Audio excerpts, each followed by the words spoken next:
Welcome to this special edition of Danish-InfoNews TV. Right now, Denmark's healthcare system stands at a crossroads. With urgent reforms underway and a growing nursing shortage threatening to spiral out of control, the question is, can the profession reclaim its appeal before it's too late? The future hangs in the balance. Stay tuned with Danish-InfoNews TV as we bring you the critical stories shaping our society. The need for more nurses is only increasing, but fewer want to study nursing. The number of applications to the nursing program through Quota 1 has dropped by 8% compared to last year. Alarming, concerning, and serious. Those were the words used by the Danish Nurses Organization back in March to describe the number of Quota 2 applicants to the nursing education program. At that time, 2,031 people applied through Quota 2, which was 5% fewer than the year before. This weekend, the number of Quota 1 applicants was released, and again, it showed a decline. More precisely, 3,348 applied via Quota 1, which is 8% fewer than last year. These new figures are causing renewed concern in the Danish Nurses Organization, as the need for more nurses in the future is growing. That's according to Harun Demirtas, first deputy chair of the Danish Nurses Organization, DSR. We're getting more and more elderly people, and the tasks in the public healthcare system are becoming increasingly complex. Of course, we were hoping to stop this negative trend. That's why it's both a surprise and a concern, says Harun Demirtas. Cannibalizing the same group. While the nursing program has seen a decline in applications, the situation looks different for the other three major welfare education programs. Related, the total number of applicants to the four major welfare programs is falling. The social work program has seen a 2% drop in applications, while the pedagogue and teacher education programs have had small increases of 1% and 4% respectively. According to Mads Fjord Jorgensen, head of profession at the think tank DEA, it's not necessarily a coincidence that some welfare programs are gaining interest while others are losing it. He explains that the four major welfare programs are competing for the same group of students. When the number of applicants to the nursing program falls while it rises for the teacher program, it could be because they're cannibalizing the same, somewhat too small group of students. So the task is to expand the group of young people these programs appeal to, rather than them cannibalizing each other, says Mads Fjord Jorgensen.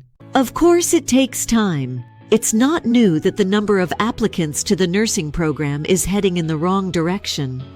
Looking at the period from 2021 to 2025, the number of applicants has dropped by nearly 29%, according to figures from the Danish Agency for Higher Education and Science.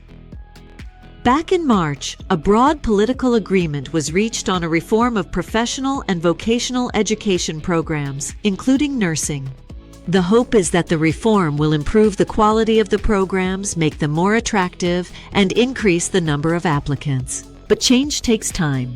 That's the message from Education and Research Minister Christina Egeland, moderates, who takes the declining numbers seriously. I never imagined that we could just make a few decisions and then suddenly reverse a dominant trend in a short time. I expect the quality boost to the nursing program we've initiated to have an impact, but of course, it takes time, she says. It also doesn't surprise Mads Fjord Jorgensen from DEA that the reform has not yet shown positive effects on application numbers. According to him, it's unlikely that young people are already aware of the reform passed earlier this year to improve program quality by 2030. It will take a few years before this becomes clear to them. It takes time to change young people's application behavior, he says, urging patience.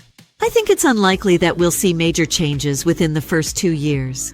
Better communication, less dropout, raising awareness of the initiatives, such as this year's reform and the tripartite agreement from December 2023, which among other things improved conditions for nurses working irregular hours, is a task that the Danish Nurses Organization must take on, according to Harun Demirtas. Right now, I think it's about us, together with employers and politicians, becoming much better at making it clear to young people that there are many career opportunities in nursing, and especially emphasizing that working conditions have improved in many places. He also hopes there will continue to be political focus on making the profession more attractive and appealing to young people, but stresses that it's a long, tough journey. I think we need to be patient and maintain strong focus on good working conditions, fair pay, and strong career opportunities so the healthcare system can remain robust in the future, says Haroon Demirtas. Better guidance, lower dropout rates. The number of applicants is one issue. The dropout rate in the nursing program is another. According to the Danish Nurses Organization, the dropout rate has for years hovered around the mid-20s%. Nikolai Laue-Juhl, chair of the National Union of Nursing Students, SLS, says that improving well-being and providing sufficient guidance and support during internships, which make up half the education, is key. We need to do something about that. First and foremost, it's about ensuring there's time for us to get the guidance we need. That's something we really need to focus on to reduce dropout rates. When fewer people apply, we need to make sure that those who do choose the education receive a high-quality experience. We quote, "Reconcerned with the current education reform, that the promised quality boost to the internship part, which is half our education, may not be good enough," says Nikolai Laue-Juhl. As reforms are set in motion and stakeholders call for patience and action, the future of Denmark's healthcare system hangs in the balance. Will the nursing profession regain its appeal before the staffing gap widens further? That remains to be seen. Stay with Danish-InfoNews TV for continued coverage on this and other key issues shaping our society. What do you think? Is enough being done to support nursing students and fix the dropout crisis? Drop your thoughts in the comments. And if you want more real talk on education, careers, and what's shaping your future, don't forget to like, subscribe, and hit the bell so you never miss a story. See you next time on Danish-InfoNews TV.